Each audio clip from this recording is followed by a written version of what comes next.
A TV Mais apresenta mais uma edição do programa Dimensão Total. Produção do jornalista Ronald Machado. Hoje aqui no programa, voltando aí de uma turnê internacional, Dr. Mourão Cavalcante, médico psiquiatra, antropólogo, professor universitário e escritor.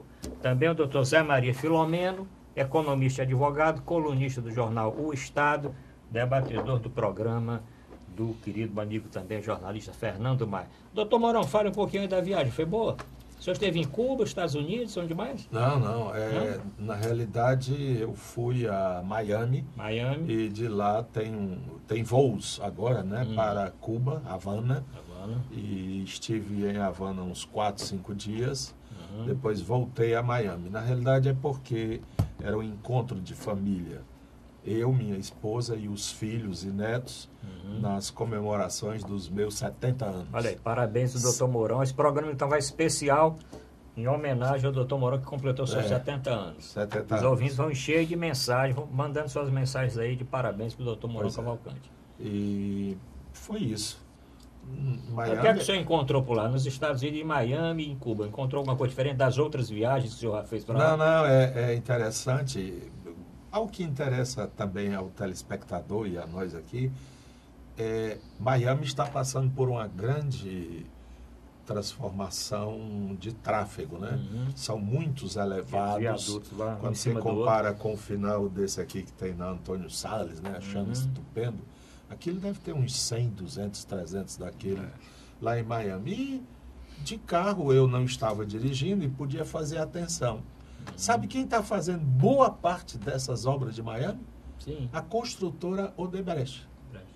Como é que ela é tão sem vergonha, não é tão bandida aqui no Brasil, condenado, né? Inclusive o CEO, que é o chefe, o presidente, foi preso. Marcelo. Acho que anos e anos, né? Um ano, né? Ele passou um ano preso. Ele passou 2 anos e meio, foi um dos que passou mais tempo. E essa construtora desse homem fazendo trabalhos lá em Miami, para cima e para baixo. Mas eles têm muitas obras aí. Pois quer dizer, fora, né? Eu penso que o Brasil deveria entender o seguinte: essas empresas, elas geram emprego. Elas estão além do comportamento dos seus dirigentes. Afasta os dirigentes, né? Coloca outros, ou obriga a empresa a outros, mas tem que continuar, são muitos empregos, é muito dinâmico isso aí, não é? E Cuba eu já tinha visitado outra vez, há uns 10 anos atrás. Existe um certo pequeno progresso no sentido das coisas, né? Tipo, por exemplo, já existe transporte coletivo quase que a contento. São ônibus como os ônibus daqui, de primeira eram uns carros improvisados. Também já há um projeto imenso, um projeto muito pesado de reforma da chamada Havana Velha, que é o centro da cidade, que tem prédios lindos, bonitos. Quem gosta de arquitetura, o estudante, o profissional de arquitetura tem que ir a Havana conhecer todos aqueles edifícios, aqueles prédios. É uma arquitetura antiga dos anos 20, 30, 40, 50 e está tudo sendo reformado. Onde é que eles estão arranjando dinheiro? Talvez da mamãe China, né? Ou são projetos de ajuda de países. Eu vi muito bem lá por exemplo, um desses prédios foi entregue à Aliança Francesa. E a reforma desse prédio foi feita pelo governo francês, tempo do François Hollande, né? Tinha uma parte do aeroporto de Havana, toda uma ala de Havana internacional, que foi construída e doada pelo Canadá. Também tinha uma placa lá assinalando isso. É um povo muito aberto. Lá em Cuba, a prevalência é a raça negra, é como se nós estivéssemos em Salvador, não é? Na Bahia. Tem uma grande musicalidade. Os cubanos transpiram música, não é? Onde a gente vai tem sempre música. Inclusive no café da manhã lá do hotel tinha um piano bar, né, que chamam, e nesse hotel, tanto na parte térrea como no terraço em cima, lá no 5º, 6º andar, tinha música, né, na hora do almoço, do jantar e tudo. E mesmo na cidade, você via aquela musicalidade intensa. E eles entendem de música. Eu fiquei impressionado com alguns que eu conversei, como eles conhecem a música popular brasileira.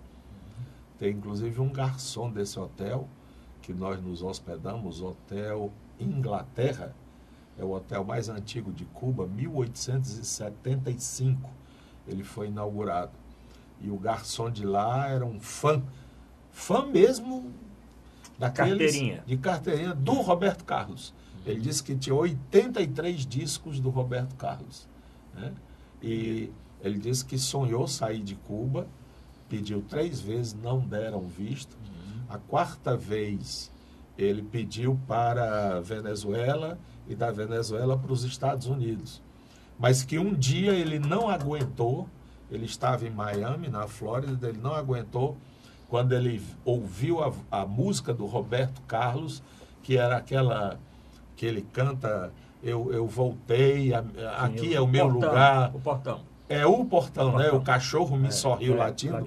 Eu não sei como é que ele sabe que o cachorro sorriu latindo. Quando eu escutei essa música, olha, eu arrepiei todo e voltei para ficar.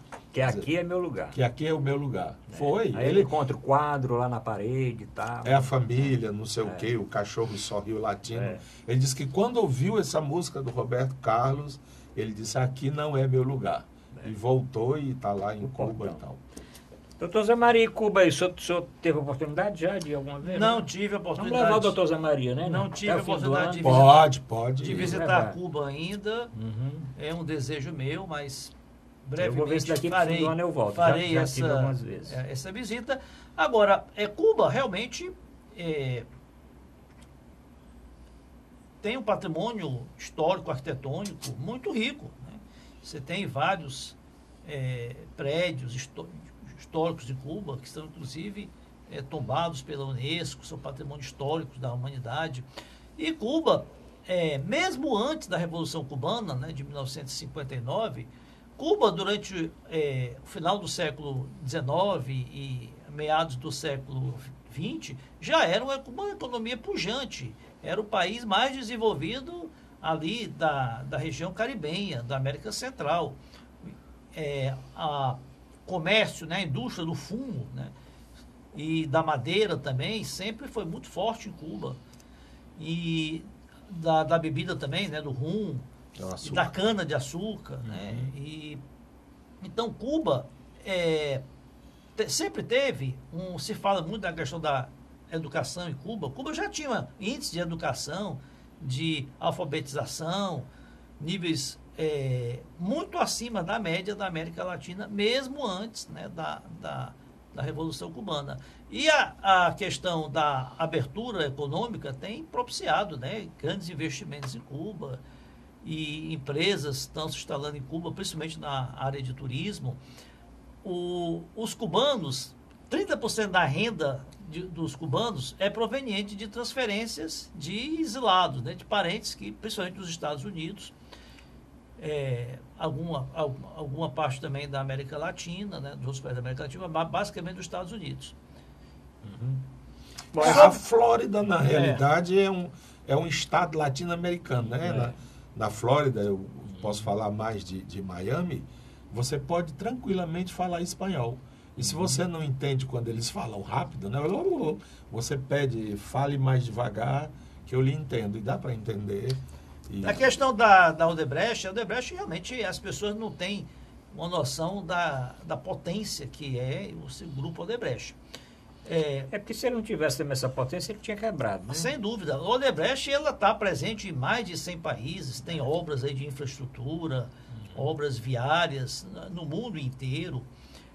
Além Inclusive, da construção, eu acho que eles dominam, eles têm um know-how. Além né? da construção pesada, da construção civil, também atua no setor petroquímico, no setor da agroindústria, tem diversas ramificações. E o que ocorre? a legislação brasileira, né, ela não pune tanto penalmente a pessoa jurídica. Né? A pessoa jurídica ela só é punida em crimes ambientais. Quem são processados, punidos e sofrem pena de prisão são realmente os diretores, os gestores. Né? E é isso que deve se fazer, porque, como bem disse o doutor Mourão, a empresa é que é a galinha dos ovos de ouro, né? Não só para os acionistas, como também para a sociedade. É quem produz riqueza, quem gera empregos, quem gera tributos, quem gera negócios, são as empresas. Tanto que o governo, o Ministério Público, a Justiça, tem se esforçado em fazer acordo de leniência com as empresas, que é uma espécie aí de delação premiada, só que no âmbito da pessoa jurídica, e que a empresa colabora com as investigações, entrega provas, confessa crimes para que os processos não se estendam por muito tempo e ressarce o erário público do prejuízo e vida para frente, né? É interessante começar o programa com essa parte aí bem leve, porque nós vamos agora cair na nossa realidade, né? Pretendo, doutor Mourão, ir a Cuba ainda esse ano. Fui algumas vezes, acho que já fui umas 5 ou 6 vezes a Cuba. Inclusive, quando secretário, fui umas 3 vezes, principalmente para visitar a ELAM, né? Que é a Escola Latino-Americana de Medicina lá, e tratar também de assuntos ligados à comercialização de vacinas que são produzidas em Cuba e exportadas para o Brasil. Mas eu li há pouco tempo, agora nesse clima de viagem, que são os 3 maiores IDH, que é o Índice de Desenvolvimento Humano, quer dizer, aquele lugar que seria o mais, que tem mais condições para a vida, para viver, são nas Américas, Estados Unidos, Canadá, Cuba. Mortalidade infantil lá das menores do mundo, né? Muito menor do que a da própria Alemanha e do que a dos Estados Unidos. Mortalidade infantil, mortalidade materna também, né?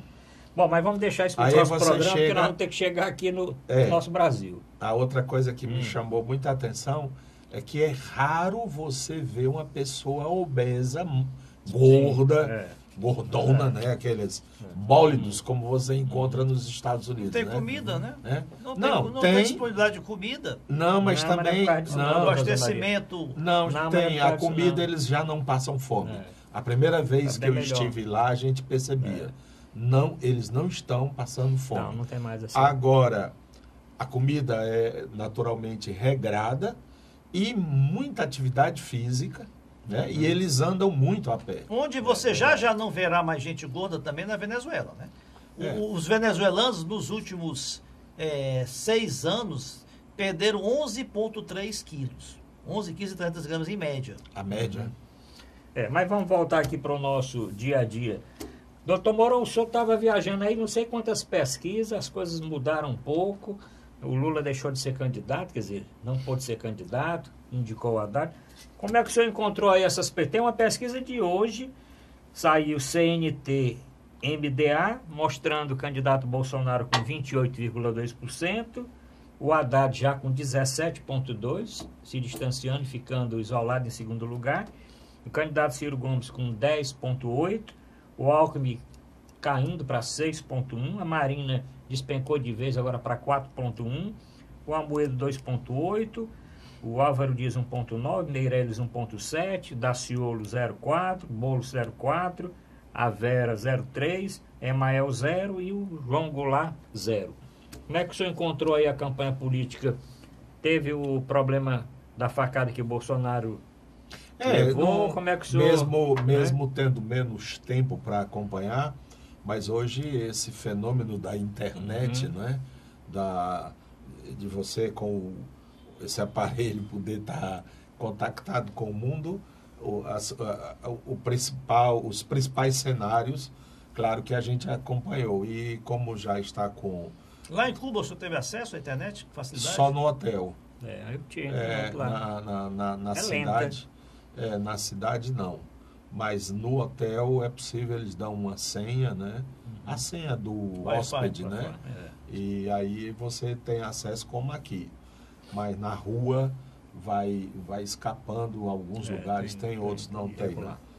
Não sei se é pouco interesse que tenha, acho que sim, é político, uma censura política, mas mesmo assim eles têm telefone. Eu não sei para quem é que eles estão ligando, tá entendendo? Mas você encontra, é muito comum encontrar na rua as pessoas telefonando. Acho que eles ligam mesmo interno, né? Na própria cidade, etc. Mas voltando para cá, então, esses principais episódios a gente sabe, né? O Lula não pôde se candidatar oficialmente, foi escolhido então o Haddad, que já era mais ou menos previsto. Esse acidente grave com o Bolsonaro não foi uma brincadeira, foi mesmo para tirar do ramo, né? Porque a facada ela foi protusa, quer dizer, para entrar, para furar. Não foi no sentido horizontal, né? De passar a faca.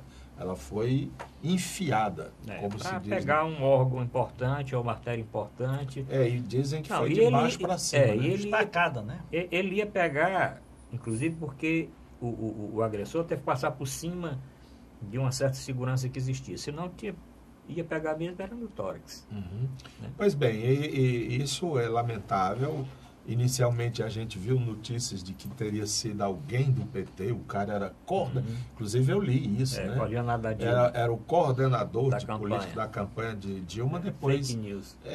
Esses fake news são uma safadeza, porque dá a impressão realmente né? Que é aquilo mesmo. Tem do outro lado também, gente dizendo que foi a armação do próprio Bolsonaro. Também mas essa estava mais difícil, né? O cara numa UTI sendo operado. Bom, o negócio está afunilando do mesmo modo que foi a eleição passada. Um representante, vamos dizer, do pensamento mais liberal, para não dizer de direita, e alguém do pensamento mais progressista de esquerda. E, na realidade, a coisa parece estar se afunilando em torno de Bolsonaro e Haddad. O segundo turno provavelmente serão esses dois candidatos, salvo acidente de percurso. A pesquisa, doutor Zé Maria, foi realizada do dia 12 ao dia 15, né? Foram 2.200 entrevistados, 137 municípios, 25 unidades da federação, das 5 regiões. Né? Então, foi uma pesquisa bem completa. Margem de erro 2,2. Também tem uma simulação de segundo turno. Simulação de segundo turno, o Bolsonaro empata com o Ciro e o Haddad, vence o Alckmin e os outros. Isso na pesquisa de segundo turno. Mas o que o senhor acha dessa pesquisa e a evolução da campanha nessa semana? Nós conversamos muito semana passada, né, com o Luiz Cláudio, que esteve com a gente aqui, analisando as pesquisas da época, principalmente a pesquisa do Ibope, né? E teve uma mudança da pesquisa da semana passada para essa agora, né? Eu não vejo muita similitude dessa eleição com as passadas.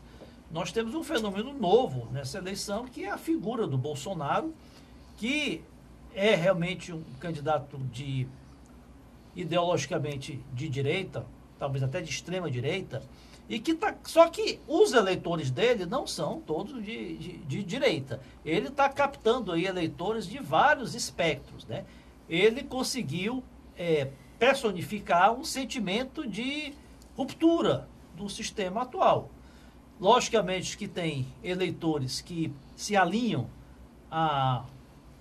aos elementos, se alinham às bandeiras que ele defende, extremamente conservadoras, né, no campo do comportamento, que as pessoas que são contra liberalidades em relação a certas minorias, né, principalmente pessoas LGBT, aqueles que defendem uma postura mais agressiva no campo da repressão ao crime, aquela bandido bom é bandido morto.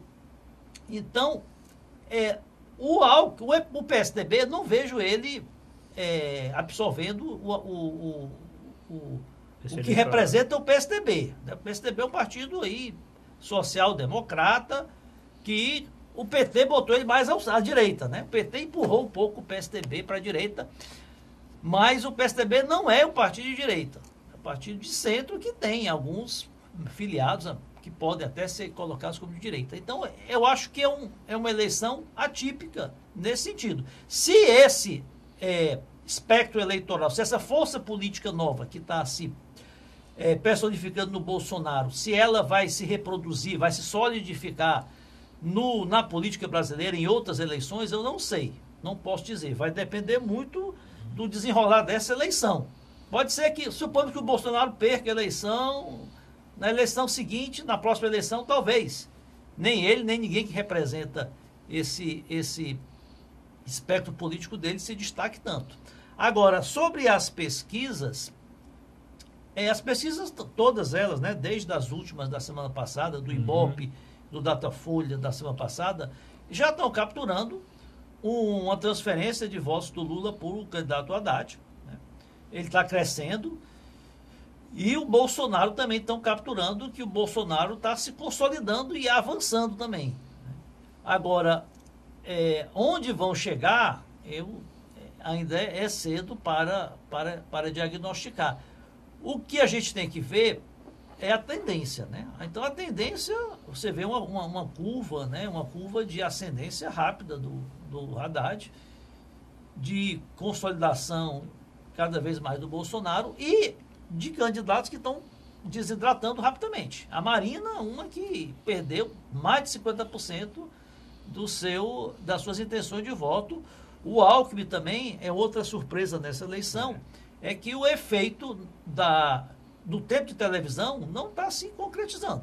O Alckmin é o candidato que tem mais tempo de televisão entre todos, tem quase 50% do tempo total e não está sabendo transformar isso em aprovação do seu nome. Pelo contrário, e nós vamos começar a ter o voto útil, né? O eleitorado vai começar a direcionar o eleitorado dos candidatos que estão em baixa nas pesquisas, vão começar a redirecionar o seu voto para outros que tenham mais chance. E também eu concordo com o doutor Mourão. A tendência, a não ser que haja algum fenômeno aí inesperado, a tendência é que se consolidem esses dois no segundo turno. Bom, vamos concluir este primeiro bloco. Voltamos já ainda discutindo esse assunto, porque nós vamos ter que chegar também aqui no Ceará. Eu quero conversar com o doutor Mourão também a respeito de um vídeo divulgado pelo candidato Bolsonaro, em que ele desacredita a urna eletrônica.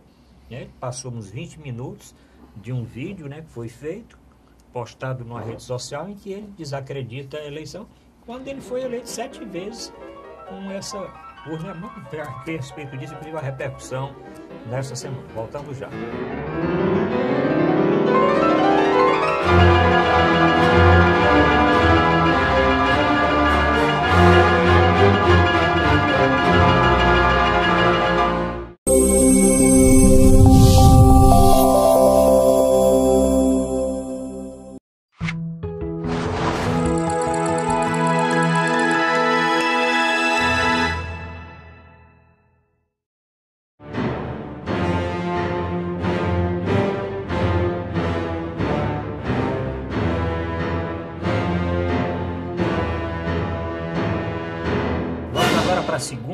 Segundo bloco do programa, dizendo que o nosso programa Dimensão Total na TV tem a produção do jornalista Ronald Machado.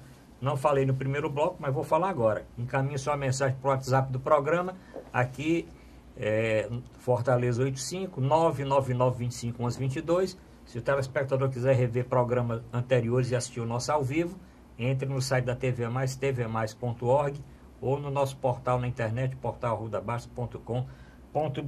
Doutor Mourão Cavalcante, candidato Bolsonaro gravou um vídeo falando que ele foi quando deputado, que defendeu exatamente a aprovação de uma lei para que tivesse o voto impresso. Na época, a presidente Dilma vetou, o veto caiu, mas depois não foi implantado porque a própria Raquel Dodge, que é a Procuradora-Geral da República, achou que não tinha sentido e aí não foi implantado. E ele então questiona, acha que o resultado dessa eleição é uma eleição viciada. Primeiro porque ele tem um entendimento que o presidente Lula, o Haddad é o plano C. Ele tinha condição de fugir. Eu achei estranho isso. Ele disse, você está transvariando assim. Porque ele disse, condição de fugir? O presidente, não, ele disse o seguinte, com relação ao presidente Lula, falando do PT.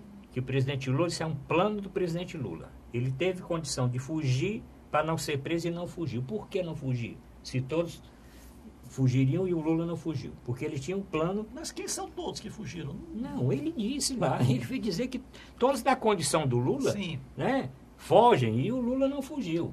Né? Porque ele tem certeza que a urna eletrônica vai dar, cada urna dá 10 votos para o PT. Você não vê, tem que, ó, o telespectador tem que assistir esse vídeo para ver do começo ao fim. Ele fala primeiro agradecendo o atendimento e tal, depois ele se meteu nesse negócio aqui, não saía mais desse negócio de urna eletrônica. Ele se espelha muito no Trump, né? Porque o Trump na eleição presidencial americana já dizia que se perdesse não ia reconhecer a derrota.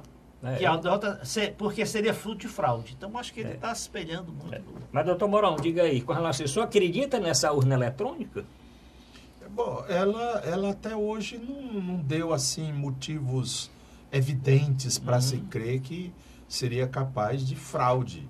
Claro que procura ser... Às vezes é até muito sofisticado e um sistema até muito caro, né? Porque... praticamente essas urnas só são usadas a cada 2 anos.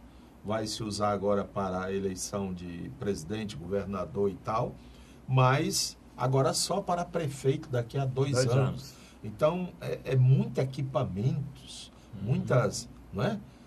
Para um episódio assim de um dia. Não sei como é que poderia ser diferente, mas... O Brizola também falava um pouco disso, né? Não tinha urna eletrônica, né? Não era urna eletrônica, não. Falava da campanha, da apuração, né? Dos mapas, né? Mapas e tal. E ele, inclusive, denunciou, e se ele não tivesse denunciado... Não tinha sido eleito governador. Então... A Proconsult. Sempre fica pairando no ar essa ideia aí, mas... O Bolsonaro falar disso na altura do campeonato... Mas aí ele que está na frente da pesquisa, quer dizer, negócio assim meio estranho, né? Agora ele falou... Precisa disso, não. Hoje, o novo presidente do STF, o Toffoli, o ministro Toffoli, já rebateu, dizendo que ele, inclusive, foi presidente do Tribunal Eleitoral, né? Há pouco tempo, antes, né? E que a urna é totalmente segura. Tem Saci Pererê. Falou que isso quem acredita em Saci Pererê e em outras coisas mais. Mas o que é que o senhor achou da fala do Bolsonaro e deste dado aí da urna eletrônica? A fala do Bolsonaro, olha, o Bolsonaro fala tanta asneira que isso aí talvez, porque ele tem falado também contra os institutos de pesquisas, né? Ele criticou o Datafolha, que disse que ele estava com muito mais intenção de voto que o Datafolha registrou. Eu pessoalmente, eu não acredito em vulnerabilidade das urnas eletrônicas. É uma tecnologia muito avançada, desenvolvida no Brasil. Eu acho que o Brasil hoje é o país que tem o sistema eleitoral mais moderno do mundo, né? São aí 130, 140 milhões de eleitores e você tem uma apuração. Antes de meia-noite, já se sabe quem ganhou as eleições, já sabe o resultado final. Enquanto...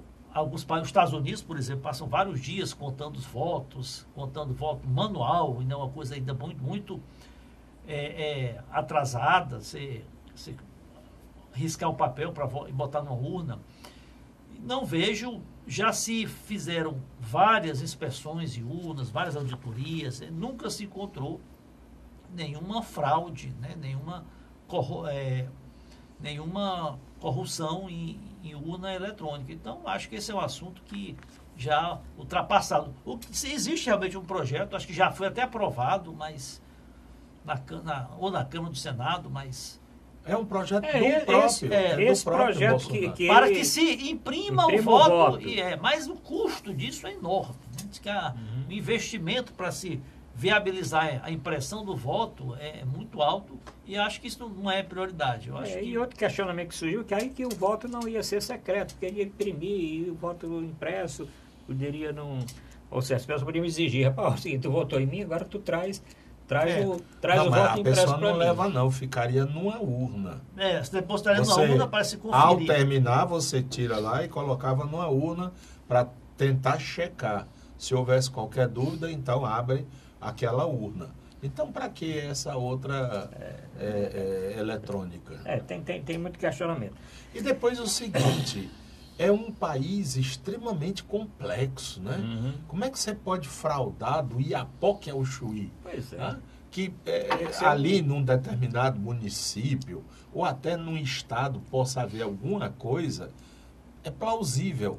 Mas você imaginar no país um complô, ele disse, o PT terá em cada urna mais 10 votos. Como que 10 votos? Aí teria que ser um programa, ele tem um vírus. E ele, inclusive, falou o seguinte, sabe por que ele estava dando esse argumento? Porque ele disse que foi o PT que indicou todos os ministros. O PT indicou todos os ministros, por ter indicado os ministros, isto era junto com os ministros, tanto do Tribunal Eleitoral como do Supremo. Ele envolveu todo.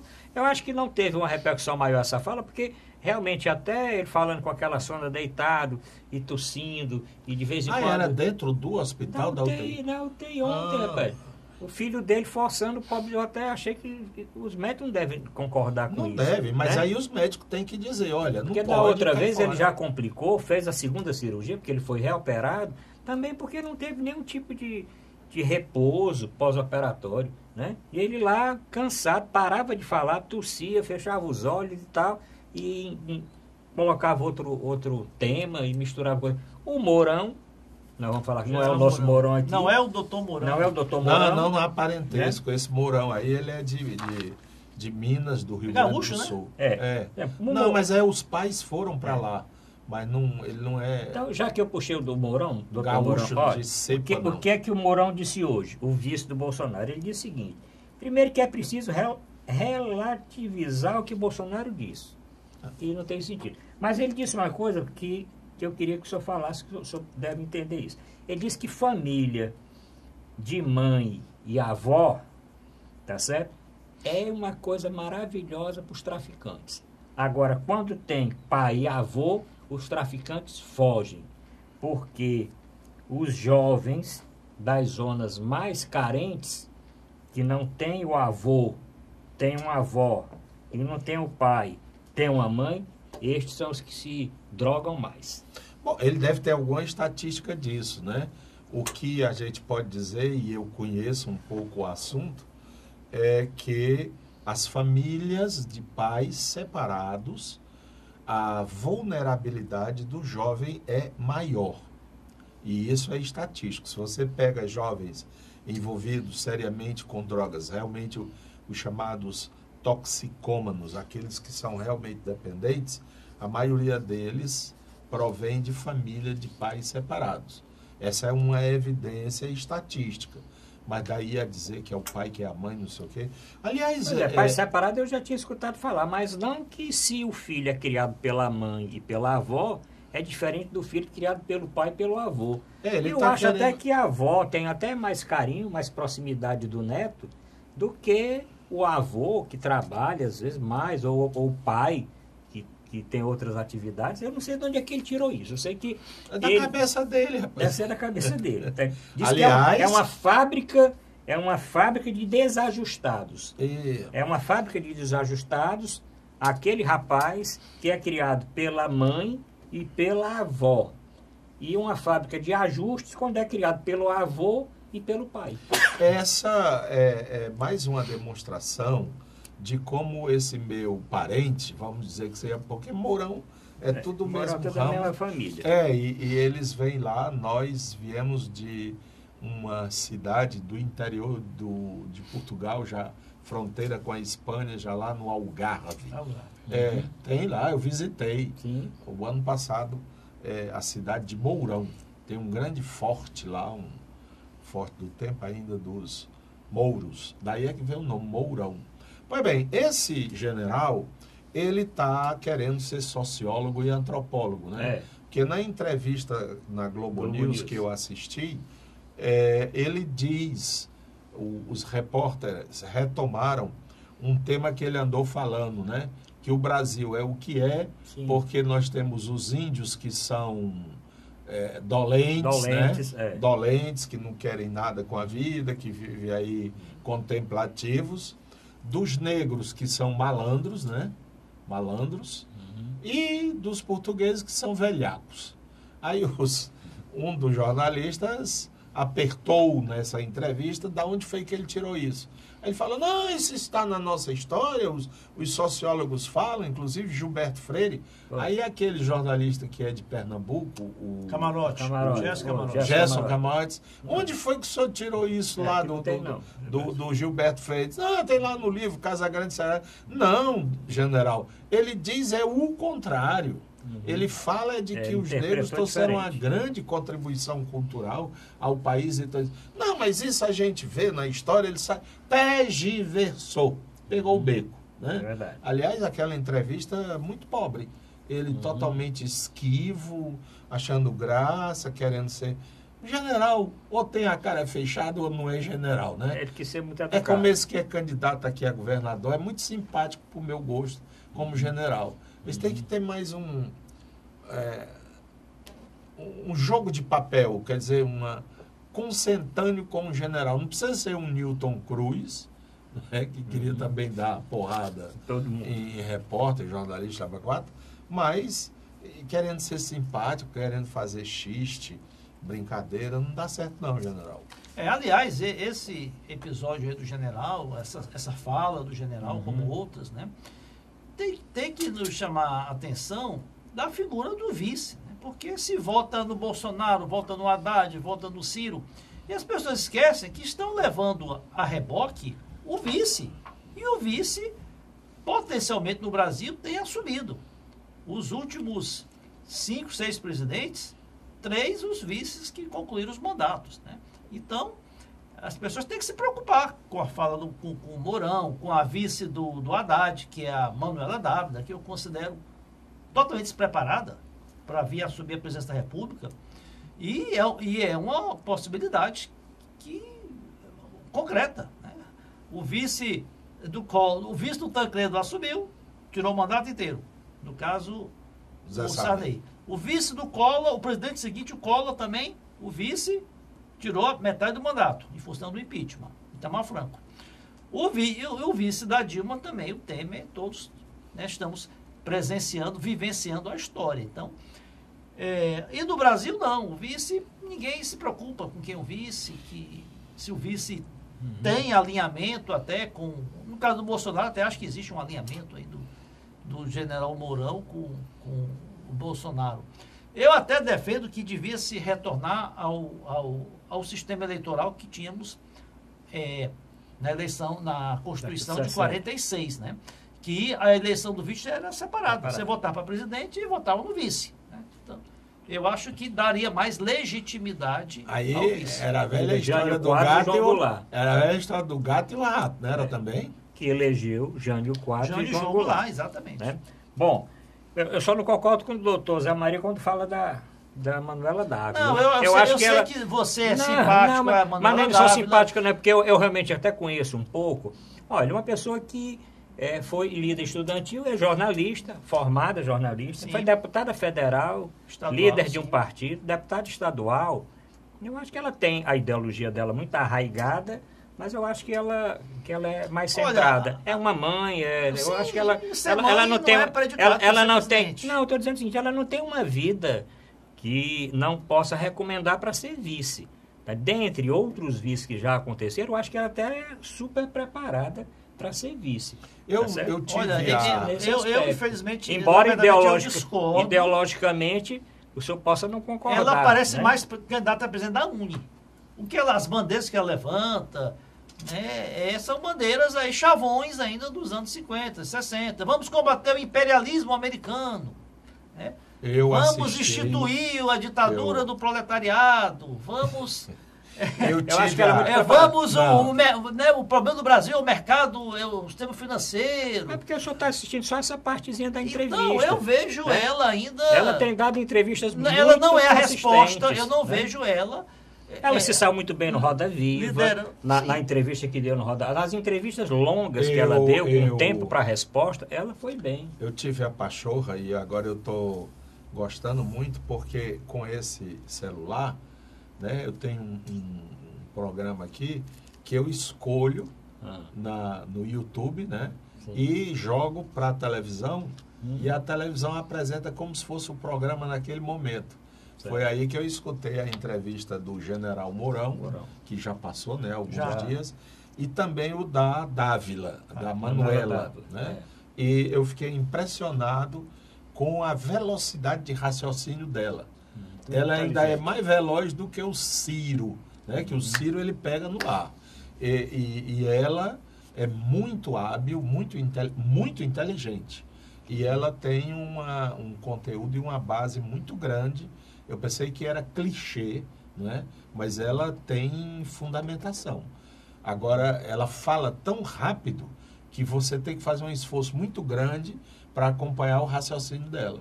E ela houve tentativa de massacrá-la nessa entrevista da Roda Viva, e ela soube se sair. Agora, daí a ser presidente da República, tem uma distância grande. Ela me parece frágil, né? Frágil não é fisicamente, frágil no sentido de, será que ela aguenta supapo mesmo, né? Porque, em parte, eu acho que o fracasso do governo Dilma foi porque ela a gente esquece rápido, mas Dilma foi a primeira mulher presidente deste país. Então, e aquelas agressões, negócio de pauta-bomba, não sei o quê, ela não teve, vamos dizer, costas largas para saber controlar a situação. E ela foi de roldão, quando ela quis reagir, já era tarde. Bom, vamos ter que terminar esse bloco, porque tem o último bloco, que é a pauta aqui local do nosso Ceará. Voltamos já.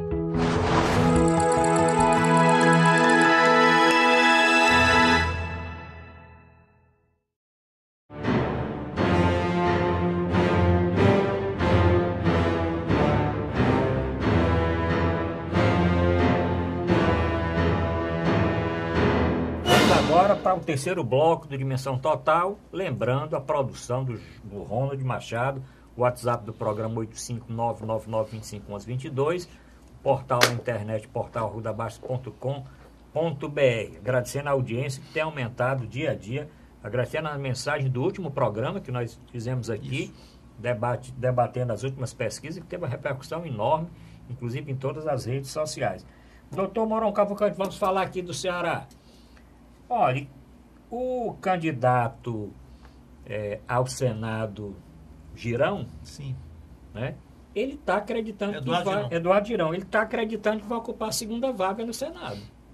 Hoje, inclusive, em entrevista que ele deu a uma emissora aqui do nosso estado, ele garante que vai chegar junto com o Eunício, e que fez, inclusive, na sua fala, dizendo que o Eunício está fazendo o possível e o impossível para segurar essa eleição por causa do Fórum Privilegiado. O que é que o senhor acha também que vai ter disputa aí para o Senado? Bom, eu não sei porque as pesquisas no Ceará são, ao nível nacional, todo tempo saindo, né? Aqui do estado do Ceará, eles são mais reticentes ou menos interessados. Mas eu penso que na marcha senatorial ainda teremos surpresas. Até porque hoje foi divulgado que o relator do Lava Jato, né, aceitou... Do STF, do Supremo? Aceitou a denúncia... Fachin? Sim, ele aceitou a delação premiada feita por uma construtora, que foi a construtora do Castelão, do Centro Olímpico, né? Não, do Centro Olímpico. E acho que do Centro de Eventos também. Talvez o metrô, né? Que são obras conjuminadas, Estado e Governo Federal. E essas delações tendo sido aceitas como possíveis de inquérito e tal, levam novamente às manchetes o candidato Cid Gomes e o próprio candidato à presidência Ciro Gomes. É mais um fato a dificultar. Mas o outro processo que já existe, que já está na vara de Fortaleza, na vara cujo titular é o doutor Danilo Fontinelli, Danilo Fontinelli, há um grande temor no entourage, quer dizer, nos correligionários dos Ferreira Gomes, de que a qualquer momento possa haver a decretação da prisão de Cid Gomes, né, por esses feitos aí. E o que seria algo parecido com o que aconteceu com o também candidato Beto Richa, né? E eu não sei se eles, Ferreira Gomes, teriam o beneplácito do Gilmar Mendes para lhes outorgar um habeas corpus sumário. Então, por isso é que eu digo, a coisa ainda está muito indefinida, muito para lá e para cá. E pode ser que aí, ao nível de Senado, tenhamos alguma surpresa. Doutor Zé Maria, eu li essa matéria, quer dizer, li rapidamente há pouco tempo, essa que o doutor Mourão está falando. Mas eu acredito, doutor Mourão, que isso ainda está bem longe, não? Porque... Essa de hoje, sim, né? Você está falando de outra, né? Da outra que já está na vara aqui. Olha, em relação ao Senado, acho as chances do Eduardo Girão e da doutora Mayra Pinheiro ainda muito difíceis. Muito difíceis porque existe, logicamente, um desgaste grande do senador Eunício Oliveira em função de processos que ele responde no Supremo, em função de sua participação aí no governo Temer, o desgaste natural do MDB, do seu partido, mas a distância é tão grande, né? A última pesquisa... A distância é tão grande ainda. Pesquisa, falando, era 30, mais ou menos 7, né? A distância é tão grande e a correlação de forças políticas, econômicas, é tão desproporcional que eu acho muito improvável que um terceiro candidato ao Senado, ou o Eduardo Girão, ou a doutora Mayra, ou algum outro, né, ultrapasse o Eunício Oliveira, que está correndo o estado todo na companhia do governador. O governador está pedindo voto para ele em todos os municípios. Ele tem uma coligação com um número muito maior de partidos, tem deputados, um número muito maior de deputados, de prefeitos, ou seja, de entes políticos o apoiando. E isso no Ceará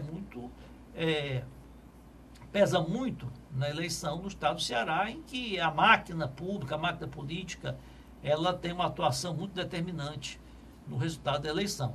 A não ser que ocorra um fato aí, como o doutor Mourão aventou, a simples denúncia, a simples menção do ex-governador Cid e do Ciro no processo da Lava Jato, eu acho que isso é muito incipiente, isso não é suficiente para macular, sim, as chances deles, né, principalmente do Cid.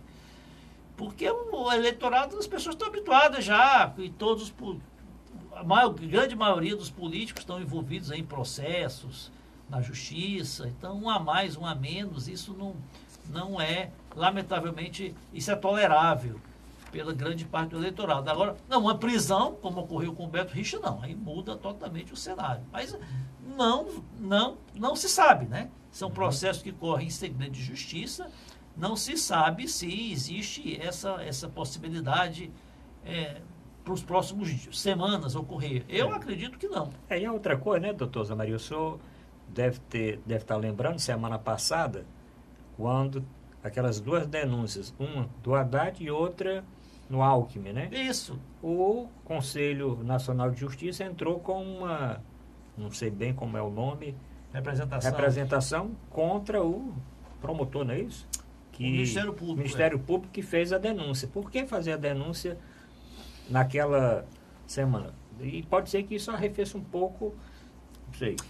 No caso do ex-governador Beto Richa, candidato ao Senado no Paraná, que foi preso era um processo na semana mais passada, antigo, né? Também se criticou nessa linha, de que um processo que vem desde 2012, estava parado, parece que desde 2012, agora faltando menos de 30 dias da eleição, se impulsiona o processo e se pede, se requer uma prisão, se decreta uma prisão preventiva de um político, irmão, político candidato aí ao Senado, inclusive, que saiu do governo há poucos meses.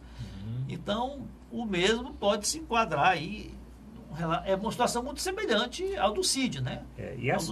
Agora, a situação lá no Paraná não está boa para ele não, né? Porque tem um Requião muito à frente, como candidato ao Senado, e tem uns candidatos ali fustigando perto. Não, eu acho que é quase mortal. Ele né? pode perder, político ser preso por acusações de corrupção. Na antivéspera, praticamente, aí, faltando 3 semanas para as eleições, eu acho mortal. Agora, Brasil é Brasil, né? A cabeça do eleitor, embora o eleitor do Paraná talvez tenha um comportamento já um pouco mais intolerante, né? Seja um pouco diferente. Mas você vê, por exemplo, Renan Calheiros está liderando as pesquisas em Alagoas. Você vê também Jader Barbalho está liderando as pesquisas no Pará. Então, o brasileiro tem que sofrer muito ainda para aprender a votar. Doutor Mourão, para o governo, alguma novidade nessa seu retorno? O senhor chegou a falar do general, muito assim, sem muita agressividade? Bom, o primeiro fato foi a entrevista do senador Tasso Gereissati ao Estado de São Paulo, né? Folha de São Paulo. Foi a Folha? Foi, falando do PSDB, Estadão, né? Não foi o Estado. Eu acho que foi, eu vi Folha de São Paulo. Posso estar enganado. Em que ele joga a toalha, né? Nitidamente, o senador Tasso Gereissati joga a toalha em relação ao candidato Alckmin. Estaria ele pronto a fazer a mesma coisa em relação ao Ceará? Eu acho que a campanha do general não colou ou não decolou, porque faltaram uma série de elementos para dar essa consistência maior, essa vibração maior, né? Até de chegar aos ouvidos e à realidade e ao mundo dos eleitores.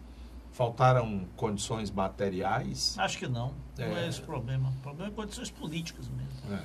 Mas da onde vem a graça? A graça, eu digo, o charme da candidatura do governador Camilo, se nas áreas mais importantes a julgar, e ele tem o que julgar, um segundo mandato que você quer lhe outorgar, existem falhas graves, sobretudo nessa questão da segurança. Nós estamos chegando, e foi o que eu anunciei aqui, nós chegaremos logo mais a 4.000, antes das eleições, nós chegaremos a mais de 4.000 homicídios no Ceará. Já são 3.600, portanto, daqui mais será fechado esse ciclo. E 4.000 homicídios, 4.000 mortes, não mexe com a sociedade. Pelo menos para pedir a esse candidato, o que é que você vai fazer, cara? Porque até agora o que você tem feito como governador é um fracasso. É tudo fracasso. O que você vai fazer? Vai apenas dizer que, não, são facções que vieram não sei da onde, que estão se degladiando. Não, é bandido que está matando bandido. Será que é? E o Ceará tinha, em 4 anos, em torno de 4.000, 20.000 bandidos, os que morreram, porque tem os que sobreviveram. Então isso aqui está pior do que o quê? O Vietnã, a Síria. E não fala disso. Nós compramos não sei quantas motos, compramos não sei... Que agora não estão mais nem comprando os carros, alugados, né? Não sei o quê, papapá. E não vai ter resposta. E os corredores dos hospitais, as UPAs que estão sendo desativadas, quer dizer, a questão da saúde, também não vai dar uma resposta? Qual é o plano? Dizer simplesmente estamos aumentando, não sei o que, não funciona. E esse general não sabe cobrar isso? Caberia aí à oposição explorar esse fato. Claro! O que o governador tem dito com relação à segurança é que vai trabalhar agora com mais inteligência, que colocou vídeo monitoramento, que contratou não sei quantos mil. Aí caberia à oposição dizer, bom, foi feito isso, mas o resultado... Claro, né? esta política atual, em relação à segurança, essa política atual é um fracasso. Primeiro, ele tem que reconhecer, fazer uma autocrítica. Né? Olha, e aliás, não é da agora, é desde os outros governos, o governo Ciro, o governo Cid 1 e 2, foi esse modelo que ele continuou. Dizer que é sucesso é querer enganar o povo de uma maneira assintosa. Mas não tem proposta. Vai ficar por isso mesmo. Nós vamos ter que todos os anos perdermos 6, 7, 10 mil, porque isso é uma escalada também. Não é? Vamos perder 6, 7, 10 mil habitantes.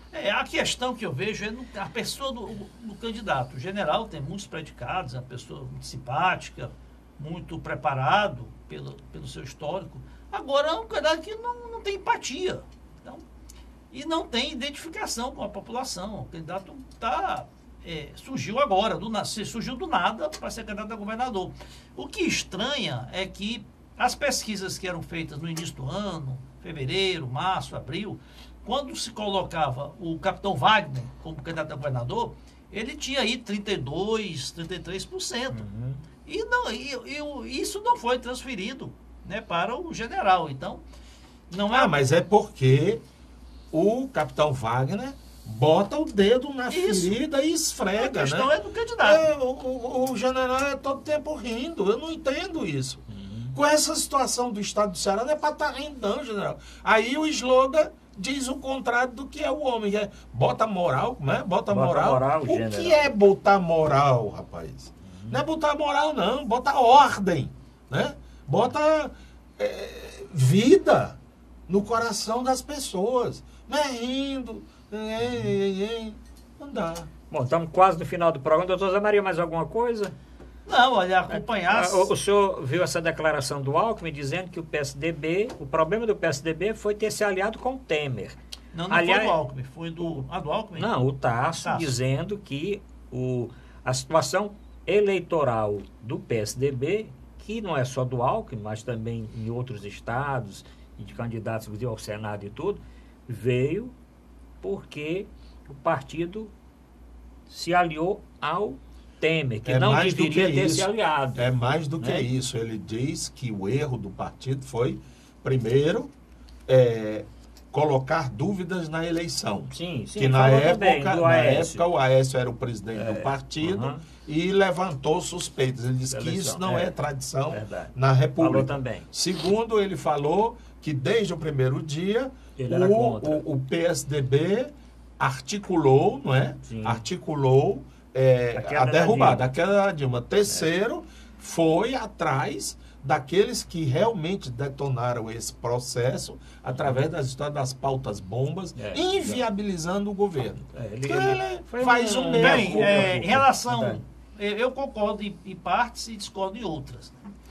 Em relação a contestar a eleição, não foi uma contestação com serviço política. Né? Não aceito porque... Do nada. O PSDB entrou com representação no TSE alegando que ocorreu crimes de abuso de poder político e abuso de poder econômico durante a eleição. O Ministério Público Eleitoral acatou essa denúncia, encampou essa denúncia.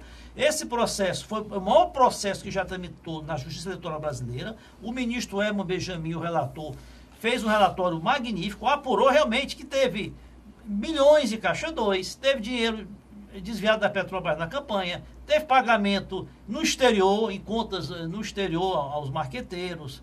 Então, foi eivado de abusos. Mas como já tinham derrubado a mulher, não interessava derrubar o vice. O que aconteceu foi que o Gilmar Mendes, o processo é o que deveria ter acontecido. A chapa devia ter sido caçada, porque realmente foi uma campanha fraudada, não no sentido de se fraudar as urnas, né? Mas no abuso de poder econômico e político.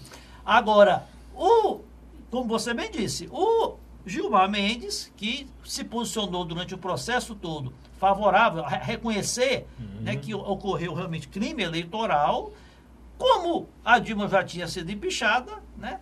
resolveu votar contra o acatamento da Não ação. havia mais As motivo. outras posições do Tasso em relação ao PSDB participar do governo Temer, acho que concordo, não devia ter participado. Né? Até porque o governo Temer era a continuidade do governo Dilma, era o vice assumido. As pautas bombas é um assunto muito longo aí, no outro programa a gente conversa. Nós vamos conversar a respeito disso. Aliás, tem muita coisa nessa semana. Porque só mais uma semana e chega a eleição. Isso. Hoje já é a última semana. O senhor tem Não, alguma tem mais coisa? duas, né? Tem, eu queria ir Não. meio minuto. Foi não. Eu quero levar minha solidariedade ao empresário Deusmar Queiroz. Ele está preso, foi preso, não é? Porque ele tem um processo aí que vem desde 2006, se não me engano. 2012. 2006 até acho que é 2012, ok? Eu acho muito estranho, sabe? Quer dizer, uma pessoa que dedica a sua vida inteira a um projeto de empreendedor, né? Criando todo esse sistema aí, Pague Menos, até orgulho dos cearenses.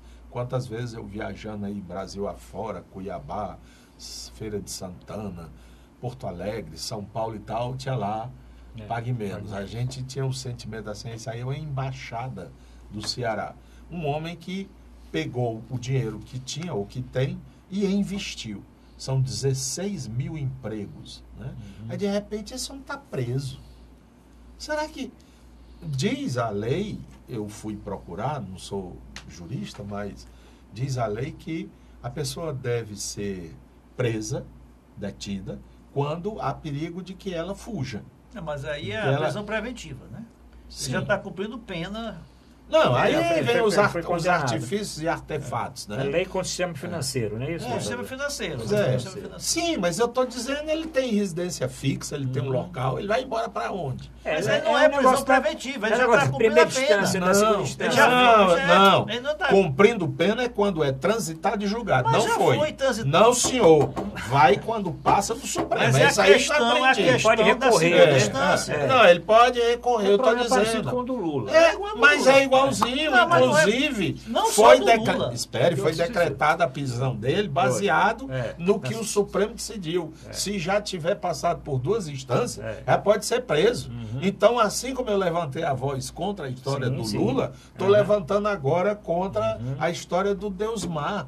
Um homem que fez todo esse esforço, que criou todo esse espaço, que é tido pelas classes empresariais como modelo de empreendedor, passa pelo vexame de ver seu nome empresário preso, não sei o quê, sobretudo com esse clima que tem no Brasil. Quer dizer, eu acho que a justiça deveria se comportar de modo menos teatral, menos circense. Mas aí não é Parece o caso. que ser rico, que ser empreendedor, que ser empresário é uma mácula que o cara levanta, como se todo empresário ou pessoa que investe, não sei o quê, fosse bandido, fosse marginal, tem que pegar de qualquer jeito. Acho que é muito mais prático, muito mais factível e muito mais útil para a sociedade o seguinte: ó, cara, você cometeu um dolo, um erro, um crime, e você vai ser multado em 10 milhões de dólares de não sei o quê. E se você não quiser pagar, a gente vai tomar, porque você tem bens para isso. Que é que o Estado, nós, nação, vamos ganhar botando o homem desse preso. Que é o mesmo tema do começo do programa em relação a Odebrecht. Está aí a Odebrecht construindo estradas elevadas, o Diaba 4, lá em Miami, nos Estados Unidos, e não está preso. O cara... Mas o processo dele não tem relação com a Pague Menos, desse que ele foi condenado e preso. Não, não Eu tem sei, fragmentos, mas é a outra mesma coisa. pessoa Sim, é a mesma física. pessoa. É ele, é o mesmo. O investimento que fez, Ele né? foi Igual- processado pela conduta, né? Não pela pessoa. Né? Não se julga o caráter. O juiz não julga o caráter, a personalidade. Não, isso aí nem são avisa artigos. pregressa. Quem sai a fotografia Ele julga- e o nome é ele, não é Ele julga a um conduta que um foi. ente abstrato, não. Por outro lado, eu quero colocar interrogações sobre essas classes empresariais. Ele não tem solidariedade, não. Né? Cadê FIC, não É. sei o quê, SIEC, SIC, É porque, SEC. inclusive, esse Né? caso aí tem uma coisa qualquer com uma liminar que foi dada para soltar, que a juíza disse que não solta. Isso. E tá Não, que rapidamente. Tá O processo. aí. Ele tinha sido condenado na primeira instância. A condenação foi referendada pela segunda instância. Foi decretada a prisão. Ele conseguiu um habeas corpus no STJ para que aguardasse. No STJ não, em no Recife STJ mesmo. Não, no STJ. O juiz Francisco, como é o nome ele foi juiz aqui, ele é cearense. Roberto Machado. Francisco Machado. Roberto Machado. Francisco Roberto Machado, Não, mas rapidamente. Ele, há cerca de alguns meses atrás, conseguiu um HC para que a prisão ainda aguardasse o julgamento do recurso do STJ. Exato. O julgamento foi concluído no STJ e o mesmo ministro que concedeu o habeas corpus revogou porque já tinha surtado, não tinha mais a razão de ser, né? E foi determinada a prisão. E teve durante o final de semana passado um outro HC, esse realmente concedido por um desembargador do TRF5 em Recife. A juíza aqui não quis Juíza Moro. A juíza não quis executar a aplicação do HC porque entendeu que havia conflito de ordens, uma ordem do STJ, conflito do TRF4, e esse HC do TRF4 também foi sustado já. Bom, mas tem muita coisa aí. Seja como for, ele tem minha solidariedade. A minha eu também, acho que é uma pessoa que merece respeito e que não deveria ser tratado dessa forma. Não se trata de um bandido, não se trata de um marginal, e eu não sei para que serve essa prisão. Uma multa proporcional ao dolo que ele tenha cometido, tudo bem. E ele saberia como pagar ou poderia pagar. Mas jogar a imagem pública assim, na manchete do jornal, né? Preso. Poxa. Bom, agradecendo ao doutor Mourão, doutor Zé Maria. Ele é idoso, 70 anos, tem mais de 70 anos. Pronto. Bom, próximo programa vamos continuar com esse assunto. O tempo passou. Obrigado pela audiência e até a próxima semana.